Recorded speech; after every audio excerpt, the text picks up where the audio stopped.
and subscribe for personal opinions. Monkey Man, directed by Dev Patel, starring Dev Patel, written by Dev Patel. Originally supposed to be released on Netflix, but Jordan Peele saw a cut of the film and was like, nah. This has got to be released in cinemas.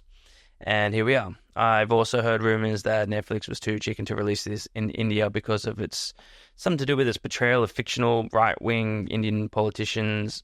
I don't know. Anyway, Monkey Man. It's a revenge film, and I love those. Someone kills Dev's mom, and he wants revenge. It's as simple as that. Now, that's the baseline of the movie. It's layered with like culture and politics and things like that. Stuff I don't really care about. I'm glad it's there. It adds like layers to the film, but also not super necessary in my opinion. I feel like they should have focused more on the action. I think that's the selling point. That was the selling point of this film in the trailer. It grabbed a lot of people. It created a lot of hype because of the action in this trailer. It's been dubbed like the John Wick of Mumbai, which I think is a bit of a disservice to the film. Yes, there's similarities, but there's similarities to like every action film in this movie. You can tell Dev has really drawn inspiration from so many like action films from his past. Like you can see him in interviews. He's so passionate about this. And I think, he wasn't landing these roles that he wanted in the action cinema, so he decided to write it and direct it himself. I'm like, that's freaking awesome. This movie falls flat a little bit in some of the choreography. I don't think it's necessarily the choreography itself. It's more the cinematography not complementing the choreography. Now, and that happens for most, I would say 60% of this film, the first 60%. It feels very choppy and messy and very tight. Very, very, very tight. I don't know why they have to... I don't know if they filmed wide and cut in closer, or they actually filmed it that close to the action to create an intense vibe, but I don't like that style of filmmaking. We've already seen that in the Bourne films, and, if it's going to be dubbed John Wick of Mumbai, show us the action. That's what we're here for. Being related to John Wick isn't a bad thing. It means we have this expectation of the quality of action is at that level. Having said that, like a lot of this action is brutal. Like it is hard hitting and it's emotionally driven, which is great. Dev really sells that he is a man in pain and he wants to cause pain to those that are causing him this pain. He proves he can take a hit in the movie. He's part of like an underground boxing ring at first. Sharlto Copley, I think I'm saying that right, the South African actor from District 9. Absolutely hilarious in everything that he does. As soon as he's on screen, I'm just instantly taken by his charisma.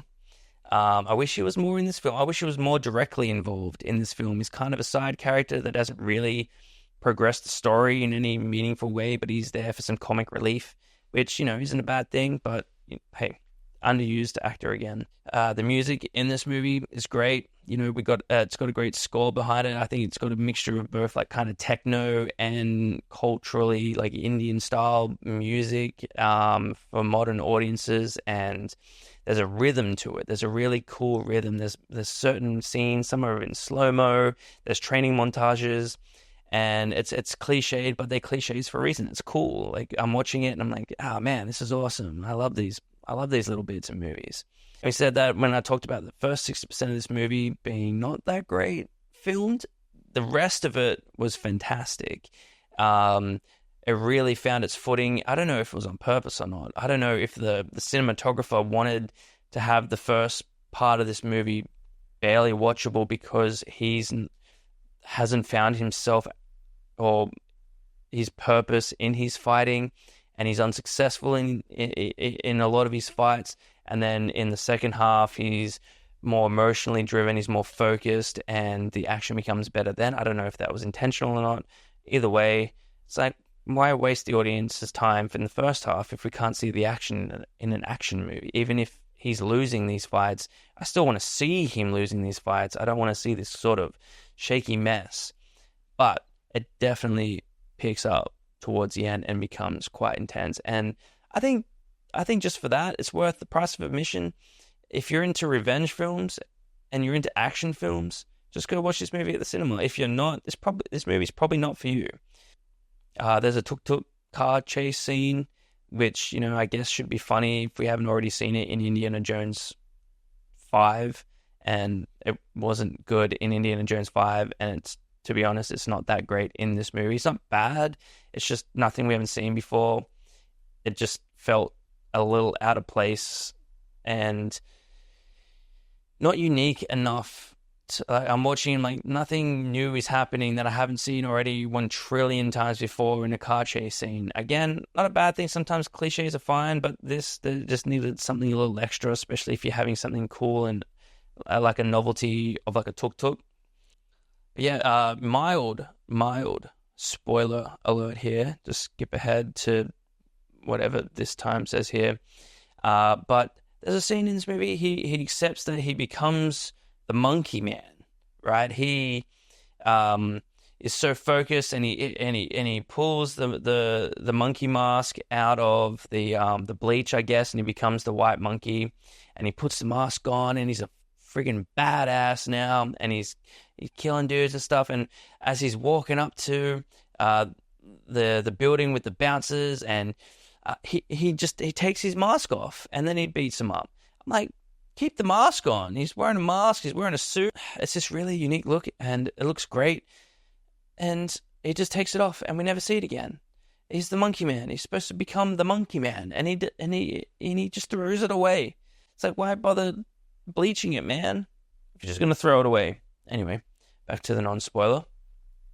All in all, this movie is a testament to Dev's passion in action cinema, and I'm really keen to see what he does in the future. That being said, this movie is probably, if I had to rate it, 7 out of 10. I think it's being generous. If you like action films and you like revenge tales, this is going to be a movie for you. Or if you just like Dev, I mean, he's a very emotional guy in this movie. He acts his ass off in this, and you can tell that this is his passion project.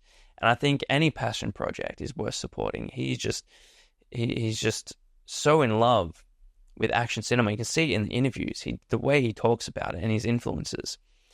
So yeah, tell me what you guys think in the comments. Let's have a discussion.